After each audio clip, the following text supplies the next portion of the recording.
Tomato বাটা দিয়ে রুই মাছের ভুনা। তার জন্য এখানে রুই মাছ রিং পিস করে কেটে ধুয়ে পরিষ্কার করে নুন, হলুদ, কাশ্মীরি লঙ্কা গুঁড়ো দিয়ে ম্যারিনেট করে 30 মিনিটের জন্য রেখে দিলাম। মিক্সিতে 2টো টমেটোর টুকরো, 2 চামচ জিরে গুঁড়ো দিয়ে বেটে রেখে দেব। তারপর রসুন, কাঁচা লঙ্কাটাও বেটে নিলাম।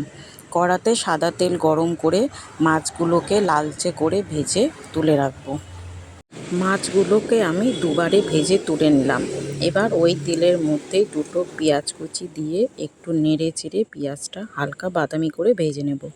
তারপর কাঁচা লঙ্কা, রসুন বাটাটা দিয়ে একটু ভালো করে কষিয়ে টমেটো আর জিরে বাটাটা দিয়ে আবারও ভালো করে কষিয়ে তেল ছেড়ে এলে 1 চামচ ধনে গুঁড়ো, হলুদ গুঁড়ো, স্বাদ মতো নুন দিয়ে কষিয়ে তেল ছেড়ে আসা পর্যন্ত নেড়ে চেড়ে পরিমাণ মতো জল দিয়ে দিতে হবে গ্রেভির জন্য।